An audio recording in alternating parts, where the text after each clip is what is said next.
Greetings out there in YouTube land. This is Morris Man, and as always, I thank you guys for coming to my channel. I'm going to do a brief special video for one of my subscribers who just purchased the DVDs 1 through 7, Learn How to Play the Rhythm Guitar. Appreciate it, Bruce. And Bruce had a question, and I told Bruce that I'm going to just post a video and kind of expound on it so not only you would get this information, but others. And the question is two questions. It says, remember, if you have anything that can help me figure out songs, please let me know. That's number one. Number two is how do you develop your natural strumming without that down up nonsense? So I'm going to tackle the first question first. Actually, it's covered in my DVDs 1 through 7, but I'm just going to extract it out and just give it to you right now. You need to be able to do two things before you can start trying to figure out songs, because the beginner really doesn't understand where the sequence of how you start. The first thing you want to do is learn your instrument, whether it's guitar, piano, whatever. Learn it and then start tackling songs, because you got people that don't know that and they want to jump from part 1 to part 2. Just start and want to start playing songs. It's like, no, you got to work on this first. Once you work on that, kind of master to get comfortable, then you can make that transition from just playing and learning now figuring out songs. You got to be able to do two things to figure out songs. The first one is develop your ear. You ask yourself, what does that mean and how do you do that? Developing your ear means that you're able to listen to the bass notes, because that's how I tabulate songs. I listen to the bass notes and then I audition chords around those bass notes, meaning that if the bass player is playing at this specific time a G note, I'm playing maybe 4 or 5 different one of 4 or 5 different chords. I'm going to audition them. G major first, G minor, G suspended, G major 7, and a few others. And once I do that, once my ear has developed, I can determine what chord it is matching up with that note. And that takes a while to do. I think that might be no, I won't say that. But I'm going to say this. It takes time, and you ask yourself, well, how do you do that? Just keep playing. Once you keep playing, your ears start to develop, and you'll be able to distinguish between, that's the wrong chord. This sounds like this might work. Because in some cases, not just one chord might work, maybe a second chord might work, depending on the arrangement of the song or how they chorded it out. So that's number one. Number two is, and I tackle this in my DVDs 1 through 7 also, I devote an entire DVD to this subject, structure of song, because it's extremely important.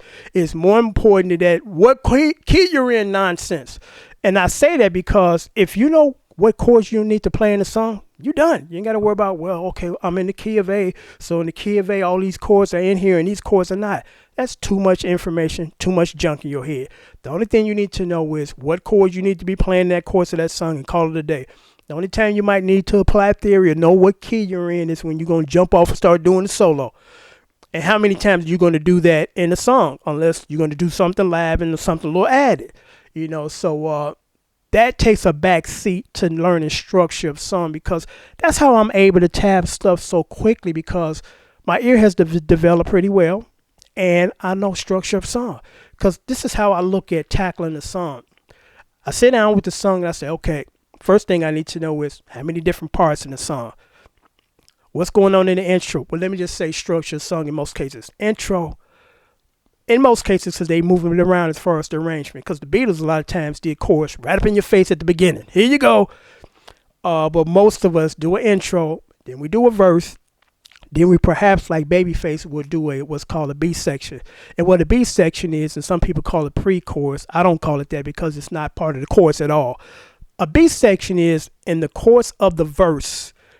At some point, the chords in the first part of the verse is one set of chords. Then there's a different set of chords before the chorus, which is called the bass section. And that's why it's different, because it got a different set of chords. So once you start to learn structure of song and know, as far as at this point, you're developing your ear, because you can kind of figure out the bass notes, and you can say, okay, I'm listening to the bass line. Okay, what's matching up with these bass notes? Because that's mainly how I learn how to tab. So that combination of your ear has developed at this point, or it's coming along, and then being able to identify different sections of the song because again, I dissect the song when I sit down with it. I write out, okay, what's going on verse wise? Okay, these are these chords of the verse. Okay, is there a B section? Okay, in most cases it's not. So now I'm going straight to the hook, which is called the chorus or the hook.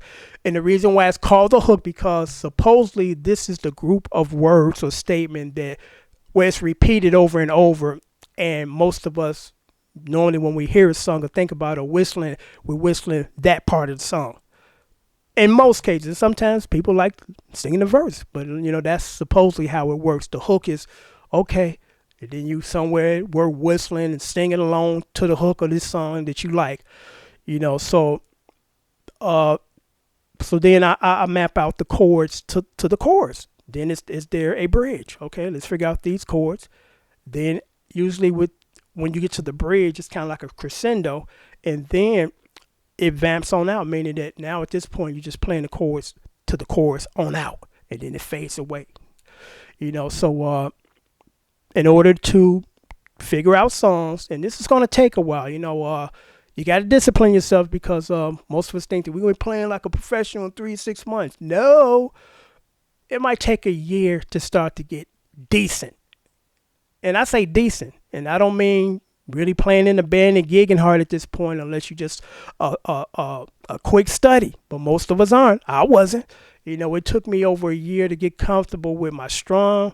It took me a year to really get around the fretboard, and you just slowly get better. So don't get discouraged because when one of my brothers started to notice that I was getting pretty good on the guitar, he's like, oh shit, I want to play. So there was another guitar in the house and he's sitting there and he was playing, he was practicing every day. I come home and he got the little book and he playing. 2 months he gave up, little white flag, I'm done, because he realized that it's going to take a while to get there. And he just, made the decision. I'm not willing to get to that point. I'm doing some other things.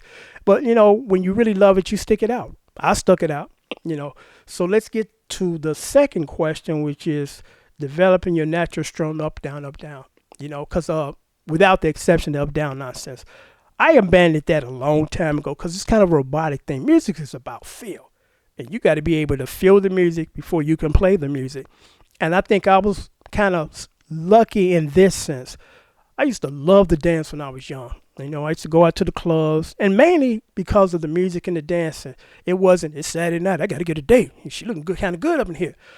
That was secondary to me. What was first was I enjoyed dance. I enjoyed the music, Even before I picked up a guitar, I used to just study, music as far as, when I was a kid, we had these vinyl records.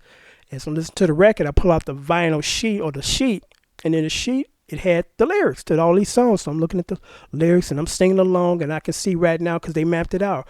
On the left-hand side, it said verse. Okay, that's what that is. Chorus or hook. Okay, that's what that is. So once I started to go out to the clubs and start dancing, I was able to feel the music, feel the rhythm. And once you start to develop your rhythm, you'll be able to listen to any song at any given time and lock in. It's amazing that you can do that because, you start hanging out with guys that play and somebody might start off with a drum beat and the bass line and then you feel that rhythm and kind of know instinctively what to kind of put in there that works. And you can put different various things in there that work. It's not just one thing that'll work and all the rest of them won't. So the answer to that question is keep playing. You'll start to feel it. Your strumming hand it gets stronger because when you first start to play, everything sounds like crap. The right hand is not pressing on the strings hard enough. So when you strike it with the right hand, it's buzzing. You ain't got good coordination here. The pick is falling out of your hand because you don't know how to hold the pick. But all that'll go away within a couple of weeks because you can kind of get past that point or part of your playing quickly. It doesn't take an extremely amount of time to kind of get physically adapted. The hardest part is just keep playing and then you start to develop the ear. Keep playing, you start to develop the strum and the rhythm because people ask me all the time, how do you, develop that right hand because you got a good one? Just kept playing. Get my point. So I'm going to wrap this video up and, again, stress, if you want to learn how to play rhythm guitar the right way, In an accelerated way, trust me, take the course. It's only $35, 1 through 7, close to 7 hours, and I'll walk you through everything you need to know to become a good rhythm guitar player and stuff that most music teachers never teach you about, especially the importance of structure of song. Like I've told you before, I went through countless amount of music teachers and nobody ever told me that. No one ever talked about that. I think really the only program that discusses that is like the Berkeley School of Music or any in-depth college music study program. They do walk you through that, but most of us sometimes can't afford that because when it comes to music, music unfortunately is considered secondary to everything else. Business is first, and even in high school, music is usually the first casualty. It's like, oh, we don't have it in the budget, it got to go. And it's so unfortunate because studies have shown most young people that embark on some type of form of a music study program, they have a sense of better discipline. And it carries on throughout the rest of their life and other aspects of their life. Because once you kind of master the music thing and the martial arts thing, you're a pretty disciplined bad brother. Because I got a best friend, and then I'm going to close this video off. He's a first-degree black belt, and he teaches it. And I asked him, I said, man, I'm kind of thinking, this is years ago, kind of thinking about maybe trying to, study and become a black belt. He said, well, I'm going to tell you right now, you're my buddy. If you're not got 10 years to devote to this, don't waste your time, and definitely don't waste my time. Gotcha. So on that note, I'm going to sign off till next time. Thanks for watching.